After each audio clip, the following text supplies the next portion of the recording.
ছাত্র জনতার গণ অভ্যুত্থানে হাসিনা সরকারের পতনের পর স্বয়ং হাসিনাই দেশ ছেড়ে পালিয়ে ভারতে আশ্রয় নিয়েছে। তার সাঙ্গপাঙ্গরাও বিভিন্ন স্থানে দেশ ছেড়ে পালাতে গিয়ে ধরা পড়েছে। তাদের মধ্যে আওয়ামী লীগ নেতা আনিসুল হক, সালমান ইস রহমান, শাহজাহান খান, পলক সহ রয়েছেন আরো অনেকে। তবে প্রত্যেকেই নিজের বেশভূষা পাল্টিয়ে পালানোর চেষ্টা করলেও শেষ পর্যন্ত আর পালাতে পারেননি। তবে এর মধ্যে সবচেয়ে ক্ষমতাধর এবং আলোচিত নেতা ওবায়দুল কাদের। হাসিনা সরকার পতনের পর এই ৯৫ দিন তিনি কোথায় ছিলেন? সবার কাছে এই একই প্রশ্ন, তিনি এতদিন কোথায় ছিলেন? কারণ দাম্ভিকতার পর্যায়ে শীর্ষ থেকে ওবায়দুল কাদের তার দাম্ভিকতা দেখাতে কখনো পিছু টানেননি।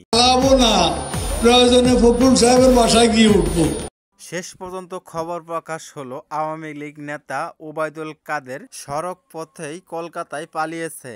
গত ৮ই নভেম্বর ওবায়দুল কাদের দেশ ছেড়ে পালিয়ে যেতে সক্ষম হন। সড়ক পথে সিলেট হয়ে ভারতের মেঘালয়, শিলং পৌঁছান এবং সেখান থেকে তিনি কলকাতায় চলে যান। বর্তমানে তিনি সেখানেই আছেন। সূত্রের খবর, প্রায় ৩ মাস প্রভাবশালী মোহরের ছত্রছায়ায় ছিলেন ওবায়দুল কাদের। নিরাপদে এবং বেশ আরামায়েশেই ছিলেন তিনি। সবুজ সংকেত পেয়ে তিনি দেশ ছেড়ে পালাতে সক্ষম হন। সে নিরাপদে দেশ থেকে পালাতে প্রতিবেশী দেশের হাত থাকতে পারে বলে গুঞ্জন উঠেছে। যদিও সূত্রের খবর, এ ব্যাপারে ভারতে থাকা দলীয় নেত্রী হাসিনার কোনো সুপারিশ ছিল না।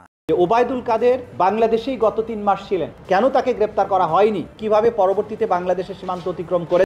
এদিকে আন্তর্জাতিক অপরাধ ট্রাইব্যুনাল ওবায়দুল কাদের কিভাবে দেশ ছাড়লেন সে সম্পর্কে সরকারকে ১৫ দিনের মধ্যে সরকারকে ব্যাখ্যা দিতে বলে জানিয়েছেন চিফ প্রসিকিউটর মোহাম্মদ তাজুল ইসলাম।